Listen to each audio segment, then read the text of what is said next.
Hello, are you still out there? Apologies to anyone who has signed up for this Facebook Live presentation and you were wondering, where is Rebecca? We had technical difficulties, which seems to be happening sometimes these days. I think it's the amount of users using technology, and it's very rainy and windy today here where I live, so that could be part of it. But I'm really hoping that you are out there and that we have this time together. Some of you know me from yoga and meditation classes at the country club, and for some of you we haven't met. So hello, my name is Rebecca Printon, and I am here for today for about 20 or 30 minutes, and the next 3 Wednesdays as well, as part of the Wednesday Wellness program that I wanted to provide for you all. And I thought it would just be kind of a nice way to offer some insights, suggestions, ways of thinking about what's happening in your life right now. And it's my hope that you will take away a gem or two that might just shift perspective. So it's an offering, and I hope it's of benefit in some way. So this is, like I said, a series of 4 subjects. Today, the subject is called Shift. Next Wednesday, the subject is Digest, and that's about food and nourishing, ourselves in different ways.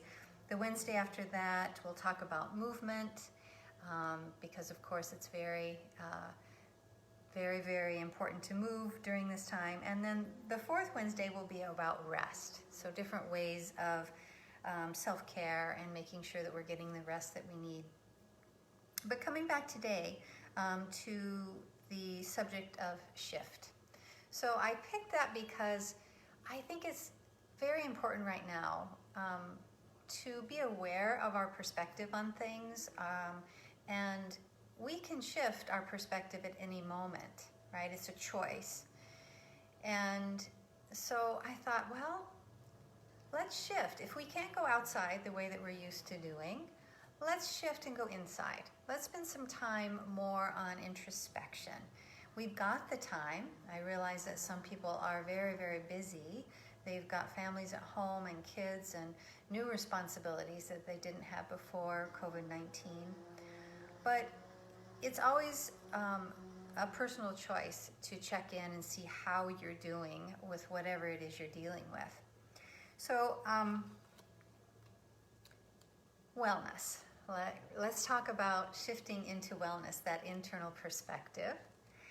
And what is wellness, right? It's defined a whole lot of different ways. I have a definition here of adopting the practices that will support your body, your mind, and your soul, right? So your inner essence, the pure person that you are, the pure essence of who you are. And it's not about finding what's perfect, right? That's just a word we should take right out of our vocabulary. It's about what you know, checking in with what you already know about yourself and what you do with that knowledge. And it's easy, I think, to talk ourselves out of the things that we know sometimes can be important for our self-care. And we use the word when a lot, like, well, when this is over, I'll do that. Or when I get all my work done, I'll do this. When I turn 30, I'll make sure I'm doing this. It's really about now. It's about adopting wellness practices now and doing what we already know is good for us and maybe trying a thing or two. So, shifting. So if you can't go out, go in. Spend some time with introspection. So this is a time that is very important to start asking yourself some really big questions. Figure out what makes you you and what makes you happy, and literally ditch the rest. So we never get permission to do that, right? And of course, life isn't full of just things that make us happy. We shouldn't expect that. Life is full of all kinds of things, including unexpected circumstances like the one that we're in. But we have control over how we spend our time and what we choose to do and not do. So can we really think about the things that make us happy, that evoke that happiness that's inside of each one of us, deep in our hearts, and make sure that we spend time doing them? And the things that we don't like to do, sometimes we have to do because it's for the well-being of our family, our job, our responsibilities. Maybe we don't quite like them, but there are things that we all do that maybe we don't really have to do. So thinking about that and ditching those things, at least for a while, see how it feels. So re-entering your life with a new perspective. This is the time that we can really sit back and picture our lives after this crazy pandemic. Do we want our lives to look and feel and go at the pace that they were before all of this happened? So it's a choice. It really is a choice. You don't have to fall back into everything that you were doing. You can, maybe with a different perspective, if everything you were doing feels right to you, of course, but you don't have to. And now is the time to think about that. How would that look different? How would your life look different? Learn to use the word no. That's hard for a lot of people, especially if you have many, many interests and exciting opportunities. There's nothing wrong with that, and we want to be part of the things out in our community that are important to us. Maybe it's volunteering at schools or out in the community, but it's okay to say no. I think socially sometimes we can overbook ourselves, and we can really get to the place of exhaustion just by depleting our energy. And before we know it, we're exhausted from all the things that we enjoy. So it's okay to say no. Do what you have to do for your family, of course. Work if you need to, so do what you have to do for your job. And carve out the time to feed your soul. Don't overcommit yourself to the things that aren't giving you what you need. It's okay to put yourself at the top of your wellness list right now, because the more that you are introspective, the better you take care of yourself, the more you can be of service to your family, your friends, your community, right? It all comes from here first. So how do we shift? What are some of the ways that, we can engage in this introspection? It doesn't just come magically. There are tools that we can learn to help us answer some of these questions or make some of these choices. So, first one, meditation. Of course, I teach meditation in every single yoga class that I teach, and I believe meditation is one of the most valuable tools that we carry with us. I meet a lot of students that say, yeah, I know that meditation is good for me, but I just can't seem to find the time to do it, or when I do it, I just get frustrated, it doesn't work. That's okay. It's really applying ways with the mind as a tool, right? So we're not trying to achieve enlightenment. There's no magic that's going to happen. Maybe it could, but it's really about actually working with your mind as a tool. And it allows you, of course, to be more present in your life. So oftentimes in our lives, our thoughts are not with us at all. Our thoughts are very separate from the situation or the time that we're in.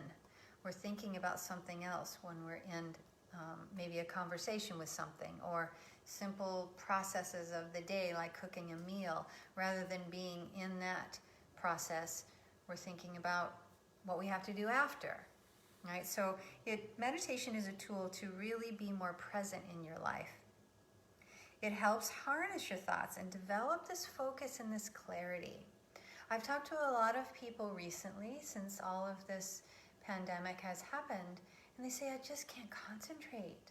I have a stack of books I want to read and I can't seem to do that. All I want to do is zone out and watch Netflix. Nothing wrong with that. That's totally fine if that's what you need to do to care for yourself at this moment. But meditation can help focus and clarity. It can help harness these thoughts. I often think about the thoughts when I'm in meditation, like little fish in the sea, and I'm harnessing, or I'm having this great big net and pulling all of these thoughts into this net just to contain them for a little while. And what I find is that by pulling inward, everything seems to quiet down. Yeah? Okay. We can give the mind a job. So rather than the mind bouncing around like a monkey in a tree, if we give the mind a focus, it tends to settle down. It tends to stay clearer. There are longer periods of time between thoughts that are actually a little more quiet. And it's really giving the mind a focus or a job. And I see it too as a cleansing or a reset. You can think of meditation as a reset. So I thought what we would do here is just take a couple of minutes. So I'd like you to get comfortable in whatever seat that you're in. And take a moment here and just close your eyes. And I'm just going to guide you through a minute or two of meditation. Okay, so close your eyes.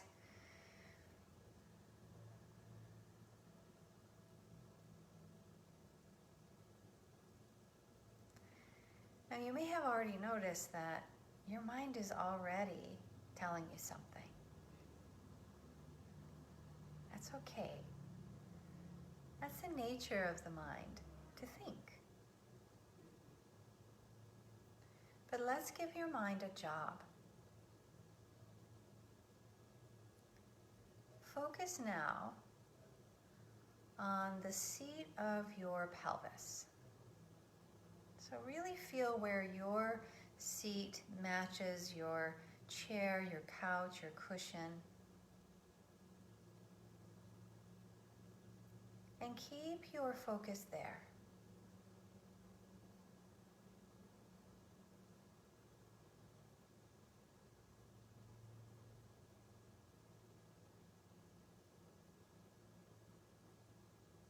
Now notice with your mind,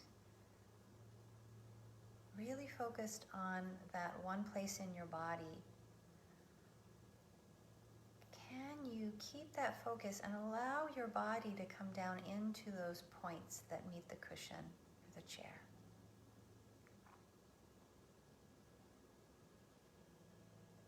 Keep your mind focused on letting the body come downward.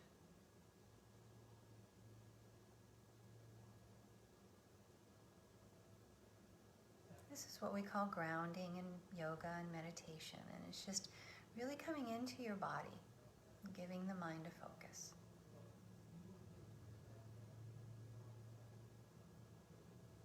Just a couple more breaths here.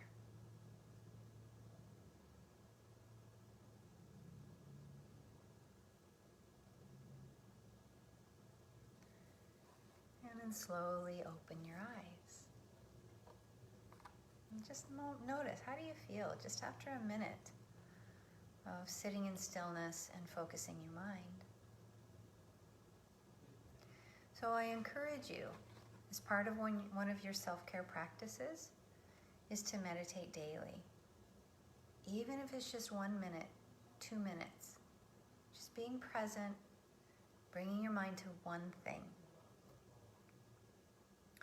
All right, another way to shift your perspective from what's happening out there to what's happening in here is to breathe and focus on your breath.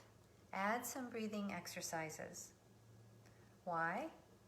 Because our mind, our thoughts, and our body follow the breath. The breath is like the boss, right? Whatever's happening with the breath will have a huge influence on the quality of the way that we think, that we react, the way that we move. The breath sets the tone for everything else in ourselves.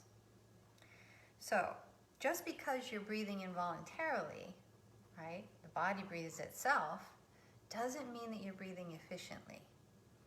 So a lot of times, with the amount of stress and anxiety that you may feel at this moment that comes and goes, the breath changes. So when we're stressed or when we're feeling anxious or unsure, the breath gets short and shallow. We don't even know it because our mind is somewhere else. So can we switch the breath to a deeper inhale and a longer exhale?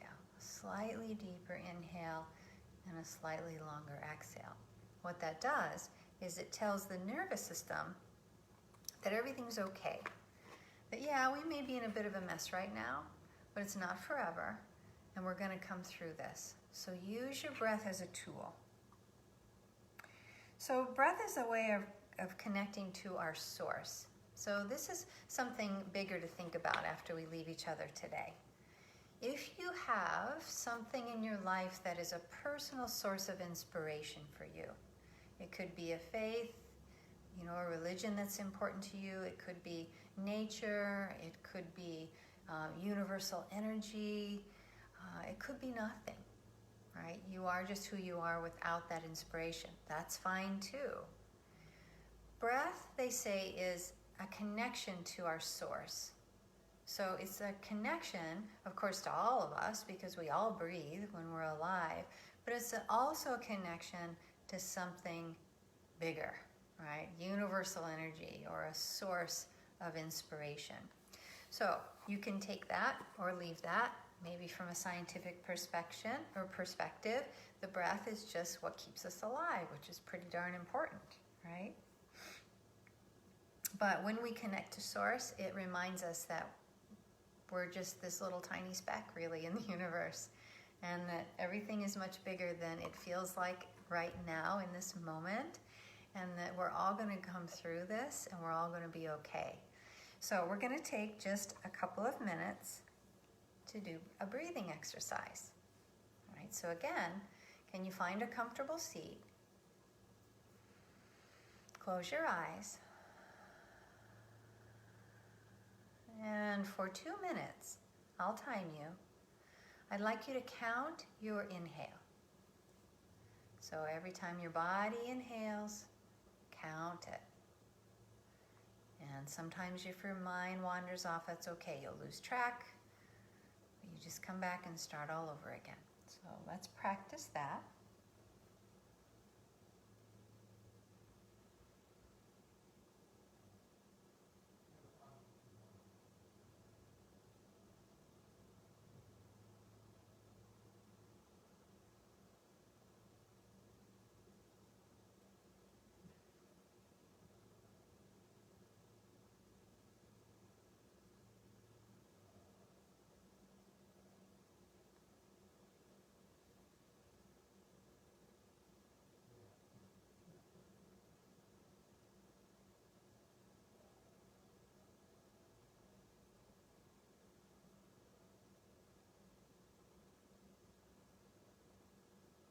If the mind wanders off and you lose count, that's fine. Bring the mind back to the present moment. Start counting again.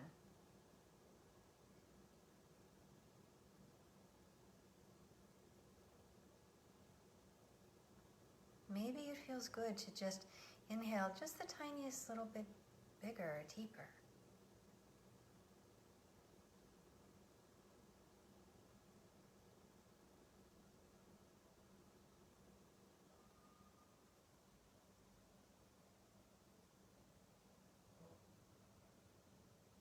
And practice letting that exhale go.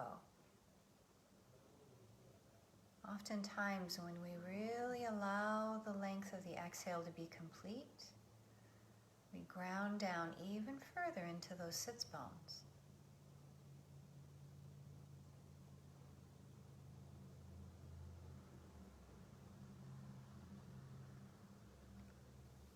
Just a few more breaths here.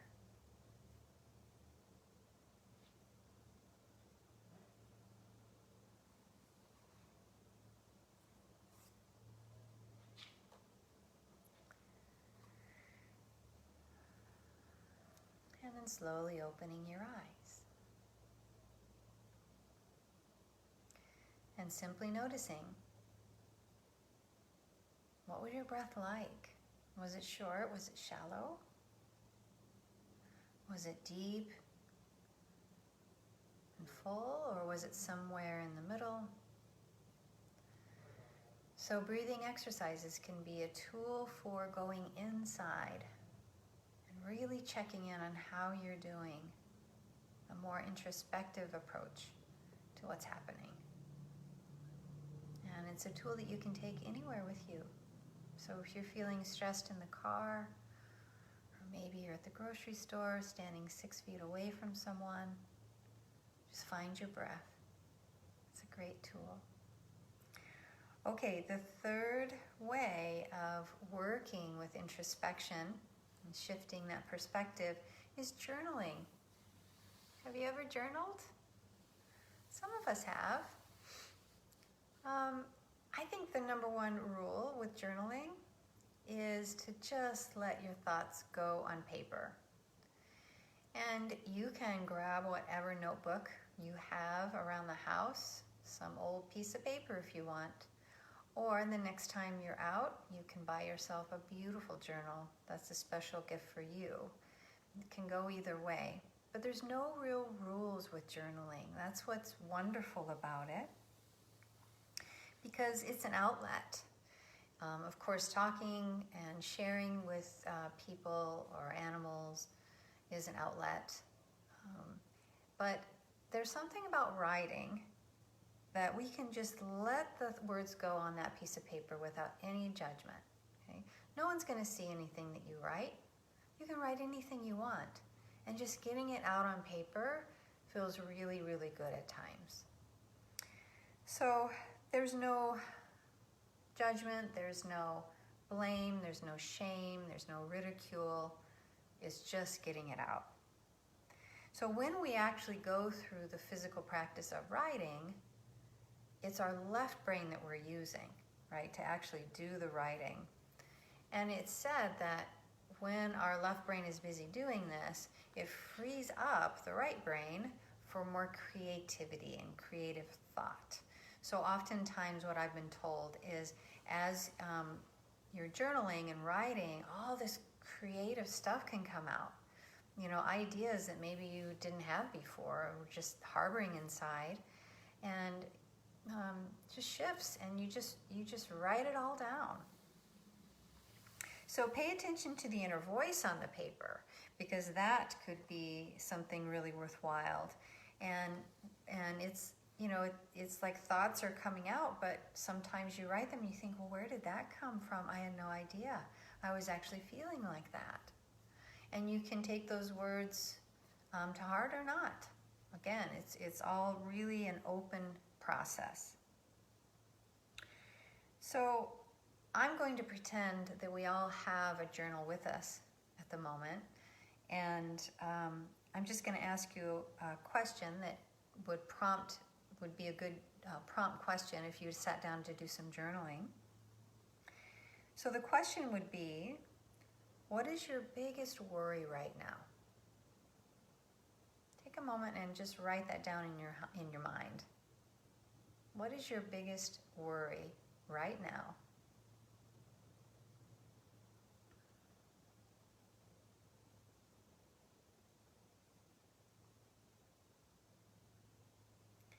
And then the second part to that question is there anything I can do about it?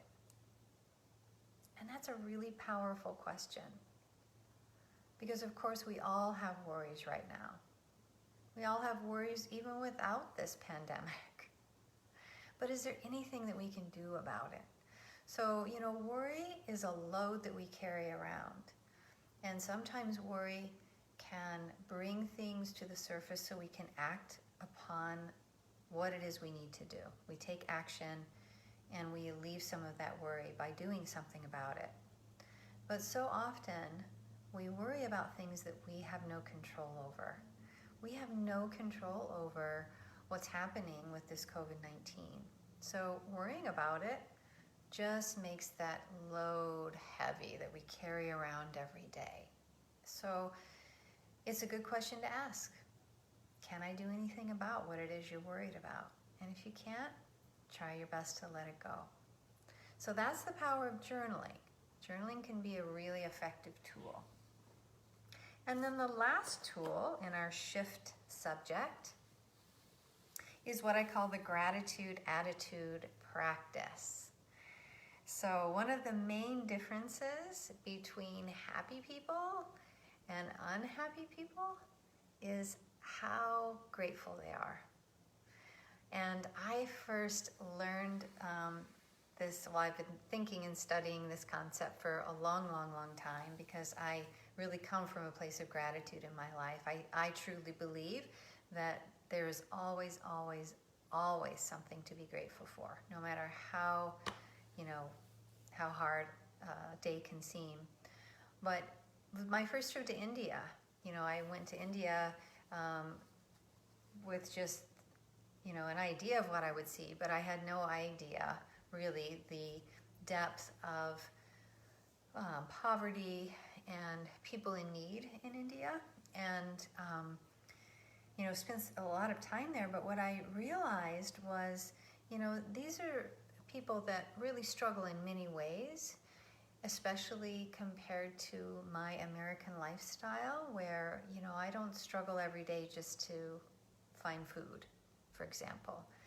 But these were people that were happy. They didn't have lots of anything, but they were happy. When you approached them and conversed with them, they had these big open hearts and they were so happy to talk to you and so happy about their lives, really. And it was such a wonderful kind of surprise for me. So gratitude is a very powerful tool. And again, it's said that it connects us to our source, right? So if we can think about, okay, this is what I've been given in my lifetime or on this day or in this particular moment, and we find gratitude for it, it connects us to something bigger. And that can be very reassuring for many people. So what I'd like to encourage you to do is have a gratitude attitude practice. So when you wake up in the morning, before you even swing your legs to get out of bed, think about what you're grateful for on this particular day. Okay? First of all, you woke up and you're alive and you're breathing.